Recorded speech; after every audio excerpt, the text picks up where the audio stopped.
여러분 반갑습니다. 말씀의 빛 성경 강의 시간입니다. 여러분 우리가 모두 하나님께 부름받은 하나님의 백성입니다. 저는 목사로 부름을 받았습니다. 그렇기 때문에 목사로서 감당해야 할 책무가 있습니다. 때로는 이것이 굉장히 부담스러울 때도 있습니다. 목회자라는 직분이 굉장히 영광스럽지만 그 책무를 다하기 위해서 내가 다 내 마음대로 살 수 없는 부분들이 있기 때문입니다.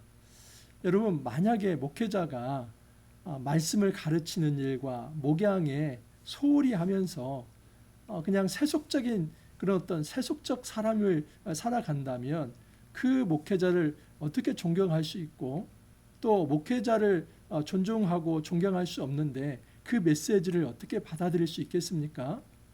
여러분 목회자가 만일 세상 사람들처럼 술, 담배 다 하고 또 성적으로도 문란하게 살고 그리고 어떤 돈을 그렇게 사랑하면서 세속적 물질 또 배금주의에 빠져 산다면 그 목회자가 전달하는 그런 메시지를 어떻게 하나님 말씀으로 받을 수 있겠습니까? 아무리 옳은 말을 한다 할지라도 아마 다 튕겨나갈 것입니다. 여러분 이처럼 우리는 정말 하나님으로부터 부름을 받았다면 내가 그 부름받은 직분에 걸맞는 삶을 살아야 한다는 책무의식이 있습니다. 이게 공직의식입니다. 저는 사생활을 사는 것이 아니라 사실 공생활을 삽니다. 제가 70 정년할 때까지는 정말 이 어깨에 무거운 짐이 있습니다. 말씀의 윗교회를 잘 세워야 한다는 그런 책무의식이 있고 그러기 위해서는 제가 이 목회자로서 말씀을 전하는 것에 걸맞게 그 말씀대로 먼저 내가 하나님 앞에 순종하며 또 거룩한 삶, 정결한 삶, 경건한 삶을 살아야 한다는 그런 어떤 책무의식이 있습니다. 그래서 항상 어깨에 그런 어떤 무거운 짐이 좀 있긴 합니다. 아마 은퇴하면 이 수고하고 무거운 짐도 하나님 좀 내려놓게 하실 거라 생각을 합니다. 하지만 저는 이것이 그렇게 무거운 짐이라 생각을 하지 않습니다. 왜냐하면 정말 목회자의 직분이 영광스럽다는 것을 알기 때문입니다. 하나님께서 나를 이 일로 불러주셨다면 정말 일반 사람들이 감당할 수 없는 그 일을 저에게 맡겨주신 건데 성도들에게 말씀을 가르치고 그 성도들을 목양하는 이 놀라운 직분을 나에게 주셨는데 그 영광스러운 직분 아무나 감당할 수 있는 거 아닌데 그렇다면 내가 마땅히 감당해야 하고 수고해야 할 일들이 있겠구나. 그러면 제 자신에게 있어서 제가 통제해야 할 것들이 많이 있지요. 제가 좀 절제해야 할 것들이 많이 있지요. 저는 이것이 공직의식이라고 생각합니다. 나는 단지 사생활을 살아가는 것이 아니라 공생애적 삶을 살아간다. 하나님 나라 백성으로서 특별히 목사로서 부름을 받았기 때문에 그 목사의 이름에 걸맞게 살아가야 한다. 이런 공생애적 자세를 가지고 있습니다. 여러분 이런 생각을 저만 가져야만 합니까? 일반 세속의 직업을 가진 사람들은 나는 세속인이니까 이런 생각 안 해도 되겠지요? 여러분 개혁주의 신학에 있어서 어떠한 직업으로 부름받든 그것은 성직입니다. 여러분 천직입니다. 하나님께서 부여한 직업들입니다. 하나님이 우리를 구원으로 부르실 뿐만 아니라 우리에게 어떠한 직임을 맡으신 그런 어떤 직업으로도 하나님이 우리를 부르십니다. 그러므로 죄 짓는 일이 아닌 이상 하나님은 그 분야에서 하나님 백성으로 살아가도록 그렇게 어떤 일을 맡기신 겁니다. 그렇다면 저뿐만 아니라 모든 사람은 내가 사생활로만 사는 것이 아니라 공생애적 삶을 살아간다 하는 의식이 있어야만 합니다. 직장 믿지 않는 동료들이 나를 보고 하나님을 알 수 있겠구나. 목회자만 이 생각을 하는 것이 아니라 우리 모두가 공생애적 자세를 가지고 있어야만 합니다. 나라에서 여러분 공직자는 더 말할 것이 없겠지요. 이 공직자에게는 특별한 권한이 주어집니다. 그것이 바로 공권력 아닙니까? 여러분 그 공직자는 영광스러운 직분이지요. 그러면 그 영광스러운 직분에 걸맞는 정말 어떤 권한들도 주어지는데 그러면 그 공직, 그 공생애적 삶을 살아가야만 합니다. 그 놀라운 공권력을 가지고 만약에 자기의 사생활을 만족시키는데, 나의 사적 유익을 추구하는데 오남용을 한다면 바른 공직자가 아닌 것이지요. 우리는 하나님 앞에 부름을 받은 하나님 나라의 공직자들입니다. 그래서 이 공생애적 삶을 잘 살아가야만 합니다. 왜냐하면 하나님은 그의 백성에게 기대하는 바가 있기 때문입니다. 관계가 없으면 기대도 없는 것입니다. 하나님과 우리 사이에 하나님 아버지와 자녀로서의 관계, 하나님이 우리의 신랑 되시고 우리가 신부로서의 관계, 주님이 우리의 목자 되시고 우리는 그의 양이 되는 관계, 하나님이 왕이 되시고 우리는 그의 백성 되는 관계입니다. 이게 하나님 나라의 본질입니다. 그러면 그 관계에 걸맞는, 그 정체성에 걸맞는 삶이 서로에게 기대되는 것입니다. 우리 하나님께는 우리가 이런 기대를 하죠. 하나님이 우리의 남편이시라면 나를 사랑해주고, 하나님이 우리의 목자라면 나를 보호해주고, 하나님이 왕이시라면 나를 말씀으로 잘 통치해 주시겠지, 이런 기대가 있죠. 하나님은 한 번도 그 기대에 정말 부응하지 못할 때가 없었습니다. 반드시 그 기대에 부응하면서 우리를 사랑으로 이끌어 주셨습니다. 문제는 우리죠. 하나님 역시도 내가 너희를 신부로 사랑했기 때문에, 내가 너만을 사랑했기 때문에 너희도 나를만을 사랑했으면 좋겠다. 그러면 그 하나님의 사랑에 부응해서 우리도 그 사랑을 되돌려 드려야 하지 않습니까? 그런데 많은 경우 배은망덕한 길을 걸어갑니다. 그래서 하나님께서 실망하시고 그 하나님께서 거기에 대해서 징벌을 하시는 겁니다. 특별히 오늘 말씀이 그렇습니다. 아모스 3장 1절에서 8절을 보면 하나님의 사랑이 깊어가는데 하나님이 백성들로부터 받는 배신감도 깊어가고 있다 하는 것을 지금 말하고 있습니다. 사랑이 깊을수록 배신감이 더 커진다. 얼마나 비극적인 이야기입니까? 하나님은 그의 백성을 너무너무 사랑했는데 그 백성들의 돌아섬을 인해서 하나님이 느끼는 배신감이 너무나 크다고 하는 것은 너무나 비극적인 것이죠. 이 말씀을 통해서 우리가 하나님께 어떤 사랑을 받았고 우리가 돌려드려야 할 것이 무엇인지 한번 생각해 볼 수 있기를 바랍니다. 1절 2절입니다. 이스라엘 자손들아, 여호와께서 너희에 대하여 이르시는 이 말씀을 들으라. 애굽 땅에서 인도하여 올리신 모든 족속에 대하여 이르시기를. 여러분, 하나님께서 청자, 이 말씀을 드려야 할 자들을 부르시는데 단지 이스라엘 백성만이 아니라 애굽에서 올라온 모든 족속들도 다 이 말씀을 들어야 한다는 것입니다. 그런데 무슨 얘기를 하고 싶으냐면, 내가 이 이스라엘 백성을 이 모든 족속들 중에서 뽑고 골랐으며 내가 선택한 그런 아주 소중한 나의 이제 백성이다 하는 그 말씀을 하시고 싶은 겁니다. 내가 땅의 모든 족속 가운데 너희만을 알았다. 이 알았다고 하는 히브리어 야다라고 하는 말은 여러분 단지 지식적 알물 아니라 체험적으로 경험적으로 아는 것을 야다라고 합니다. 그래서 이 야다라는 말은 부부가 서로 동침한다, 부부관계를 맺는다 할 때도 이 야다라는 말을 씁니다. 그러니까 우리가 생각하는 내가 뭔가를 안다, 이 단순한 어떤 지성적 지식으로 아는 것을 얘기하는 게 아니라 하나님께서 내가 너희만을 알았다 하는 것은 마치 신랑이 신부를 알듯이 그렇게 경험적으로 체험적으로 아는 겁니다. 근데 너희만이라고 하는 이 어떤 조사가 붙지요. 그것은 여러분 배타적 사랑을 이야기합니다. 하나님이 이 많은 족속들이 있지만 그 족속 중에서 너희를 뽑아서 내가 너희만 사랑했다. 이스라엘이 얼마나 영광스러운 존재들입니까? 그렇기 때문에 이 이스라엘은 그 영광스러운 부름에 걸맞는 삶을 살아가야만 합니다. 공생애적 삶을 살아가야만 합니다. 하나님께서 그렇게 특별하게 불렀기 때문에 하나님이 그 특별한 기대를 가지고 있기 때문에 그 특별한 부름에 걸맞는 삶을 살아가는 것이 올바르죠. 그러나 그렇게 하지 않습니다. 그래서 하나님이 실망합니다. 그러므로 내가 너희 모든 죄악을 너희에게 보응하리라. 하나님의 기대가 큰 만큼 하나님의 실망도 커진 것이죠. 여러분, 관계가 형성이 되지 않으면 사실 실망할 게 없습니다. 실망이라고 하는 것은 관계 형성이 있었다는 것이 전제되는 겁니다. 여러분, 부부가 만약에 어떤 남남이라고 한다면 무슨 실망할 게 있습니까? 때로는 부부 사이에 실망이 있다는 것은 여전히 그 부부 안에 언약 관계, 이 혼인 관계가 있기 때문에 실망도 하는 것이지요.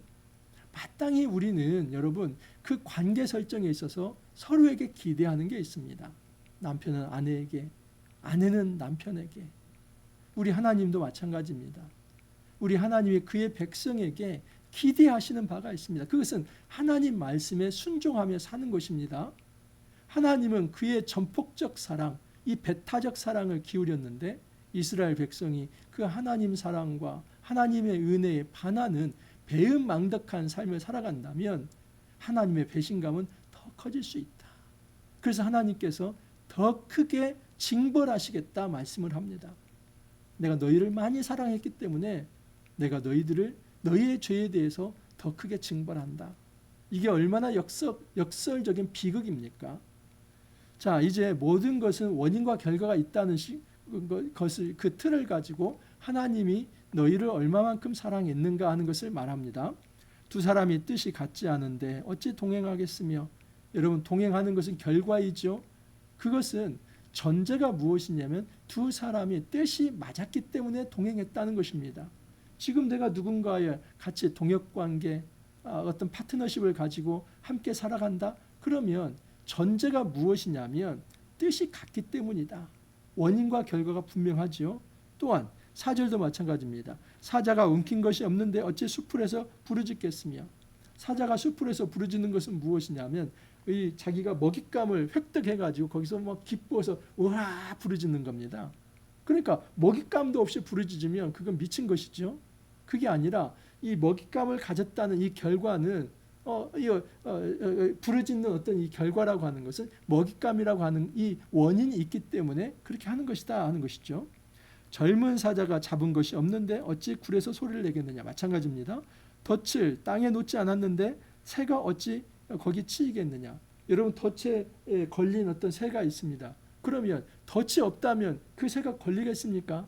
이 원인과 결과가 반드시 있다. 그것을 이야기하는 것이죠. 잡힌 것이 없는데 덫이 어찌 땅에서 튀겠느냐. 마찬가지입니다. 성읍에서 나팔이 울리는데 백성이 어찌 두려워하지 아니하겠으며. 여러분, 성읍에서 나팔은 왜 부냐면 대적이 쳐들어올 때, 공격해 들어올 때 그 어떤 이제 대적이 왔습니다. 우리가 준비해야 합니다. 그 방비 나팔입니다. 그러면 그 방비 나팔을 듣고 두려운 마음이 생기지 않습니까? 그리고 방비를 해야겠다. 다시 말해서 지금 백성들이 두려운 마음으로 뭔가 방비를 해야겠다는 것은 지금 나팔이 불려졌기 때문입니다. 분명히 원인과 결과가 있다는 것이죠. 이처럼 여호와의 행하심이 없는데 재앙이 어찌 성읍에 임하겠느냐. 모든 재앙에 하나님의 행하심이 있다는 겁니다. 여러분, 이것이 하나님의 주권입니다. 이 세상의 모든 역사가 배후에 역사하시는 하나님의 섭리가 있습니다. 우리는 다 이해할 수 없습니다. 여러분, 우리가 다 이해할 수 없지만 모든 역사에 하나님의 섭리가 개입되지 않은 데가 없습니다. 때로는 하나님께서 방치하시고 때로는 유기하시는 가운데서도 그 악한 자들이 악한 자를 넘어뜨리고 그리고 새로운 악이 생겨나고 이거 역시도 여러분 하나님의 전체의 섭리의 역사 안에 들어있습니다. 그래서 궁극적으로는 때로 이렇게 하실 때도 있습니다. 악한 자들을 이용해서 또 다른 악을 이제 징벌하시고 그 악한 자들은 나중에 예수 그리스도를 통해서 온전히 심판하시는 그런 일도 하나님께서 행하십니다. 그것이 어떤 자연재해가 됐든 역사적 사건이 되었든 여러분 살아계신 하나님과 관계되지 않고 독단적으로 일어나는 경우는 있지 않습니다. 중요한 것은 하나님께서 모든 역사에 개입하시고 그 역사를 주관하시고 이끌어 가신다는 사실. 중요한 것은 여러분 하나님은 반드시 정의롭게 마무리하신다는 것을 우리가 믿어야만 합니다. 우리는 단편만을 보고 한 역사의 그 시간만을 보며 이때는 하나님이 없었다 이렇게 생각할 것이 아니라 좀 더 넓은 시각에서 놓고 본다면 모든 역사는 이 고리와 고리가 연결된 것처럼 연결이 되어서 결국 하나님께서 정의를 추구하고 하나님 나라를 세우시는 방향으로 간다 하는 사실입니다. 여러분, 이 사실 속에서 우리가 하나님을 의지하고 하나님 앞에 무릎을 꿇어야만 합니다.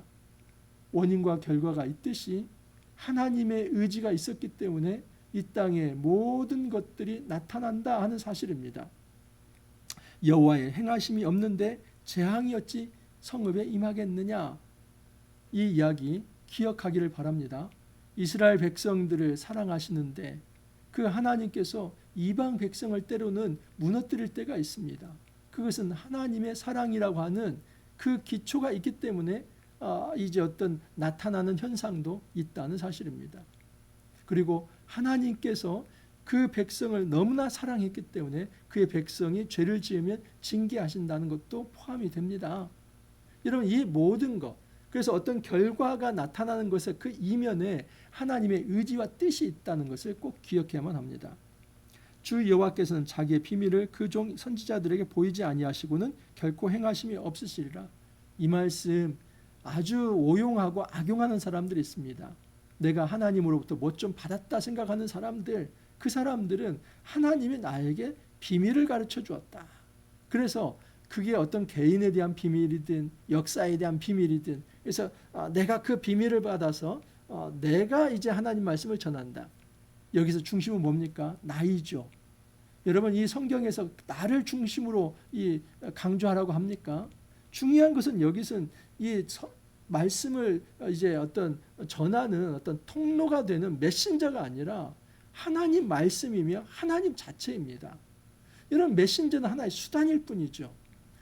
지금 이 시대의 이만철 목사를 지금 이 시간에 쓸 수 있습니다. 하지만 하나님이 또 다른 시대에 다른 사람을 또 쓸 수도 있는 겁니다. 그러면 사람이 중심입니까? 하나님 중심입니까? 하나님이죠. 변치 않는 것은 하나님의 말씀이고 사람은 그 시대에 그때 쓰임을 받는 것입니다. 그러므로 이 말씀을 오용하면서 내가 하나님의 비밀을 받은 자다. 그러므로 나를 주목해라. 내가 이렇게 능력 있는 사람이다. 내 앞에 오면 모든 문제가 풀려진다. 그러면서 자기를 높이려고 한다면 이 말씀을 대단히 악용하는 것입니다. 그것이 아니라 하나님께서는 반드시 경고하시고 일을 진행하신다는 사실입니다. 자기의 비밀을 그 종 선지자들에게 보이지 아니하시고는 결코 행하심이 없다 하는 것, 이것은 이스라엘 역사를 놓고 본다면 이스라엘 패망에 대한 예언을 하시고 하나님께서 실제로 이스라엘을 패망케 한다는 것입니다. 그러면 여러분, 하나님께서 왜 예언하십니까? 그냥 숙명론적으로 운명론적으로 너희들은 어쩔 수 없어 그 얘기하는 겁니까? 그게 아니라 회개할 기회를 주시는 것이죠. 하나님께서 회개할 기회를 먼저 주신다는 이게 중요한 것입니다. 자기의 비밀을 그 종 선지자들에게 보이지 아니하시고 결코 행하심이 없다. 이 말은 정말 하나님께서 마지막 그 심판을 시행하기 전에 한 번 더 말씀하신다는 겁니다. 한 번 더 말씀하시는 이유는 회개할 기회를 주신다는 사실입니다. 이건 한국 사회도 마찬가지입니다. 여러분, 한국 교회도 마찬가지입니다. 하나님께서 이 메신저들을 통해서 한 번 더 말씀하시는 것은 하나님께서 회개할 기회를 주시는 것입니다. 사자가 부르짖은즉 누가 두려워하지 아니하겠느냐? 여러분, 사자가 나타났으면 모든 사람이 두려워하겠지요. 마찬가지로 하나님께서 말씀을 하신다면 제발 좀 두려워하는 마음이 좀 있어라. 왜 말씀 따로 너희들의 강신장 따로 그러냐? 여러분, 우리가 객기를 부릴 때 부려야만 합니다. 하나님 말씀 앞에서조차도 내 강신장으로 그런 말씀 정도는 내가 한 귀로 듣고 한 귀로 흘릴 수 있어. 하나님의 심판을 받을 수 있습니다. 함부로 우리가 하나님 말씀 앞에 강심장처럼 행동해서는 안 됩니다. 우리는 강심장이지 않습니다. 여러분, 하나님 말씀 앞에 겸하게 엎드려야만 합니다. 사자가 나타났는데 내가 두려워하지 않아 뻐기면서 허세를 부리면 어떻게 됩니까? 죽지요. 그런 객기, 그런 허세는 필요 없습니다. 하나님이 나타나셔서 말씀하신다면 무릎을 꿇어야만 합니다. 주 여호와께서 말씀하신즉 누가 예언하지 않겠느냐? 여러분, 지금 이 아모스 선지자가 말하는 것은 내가 중심이 되는 게 아니라 말씀이 중심이다. 나는 통로일 뿐이다. 하나님께서 말씀하시기 때문에 나도 지금 예언을 하는 것이다. 저 역시도 마찬가지입니다. 목회자는 양심이 있습니다. 어떤 양심이냐면 이 말씀을 하나님의 그 메시지로 전달한다는 그것입니다. 그렇기 때문에 이 메시지에 어떤 사적 욕심을 첨가하면 안 됩니다. 이 사적 어떤 내가 가지고 있는 틀을 여기에 투과시켜서 내가 하고 싶은 말을 해서는 안 됩니다. 분명히 하나님께서는 성경 말씀을 통해서 이 시대에 주시고자 하는 그 말씀이 있습니다. 그것은 이 선지자들, 말씀 사역자는 양심을 가지고 있다면 알 수 있는 것입니다. 왜냐하면 성령께서 역사하시기 때문입니다. 저 역시도 그런 두렵고 떨림으로 말을 합니다. 해야 할 말을 해야만 합니다. 어제 말씀처럼 여러분 악한 시대는 그 선지자의 입에 자물쇠를 채우려고 합니다. 어떤 독재 시절에도 여러분 그 선지자의 입에 자물쇠를 채울 수는 없습니다. 그 시대가 악하고 그 시대가 나쁘다면 선지자는 반드시 이야기를 해야만 합니다. 그렇게 가서는 안 된다. 여러분 하나님께서 이 대한민국 사회를 향해서도 심판의 메시지를 지금 말씀하시는 겁니다. 사자가 부르짖는데 왜 두려워하지 않냐? 하나님께서 의아하게 생각하시는 겁니다. 지금 심판이 코앞에 다가왔는데도 왜 너희들은 그렇게 자기 생각만 하고 희낙낙거리냐? 우리가 경건이라고 하는 것은 하나님 앞에 서는 것입니다. 하나님 말씀 앞에 서는 것입니다. 오늘 또 우리 하나님께서 이 메신저들을 통해서 말씀하십니다.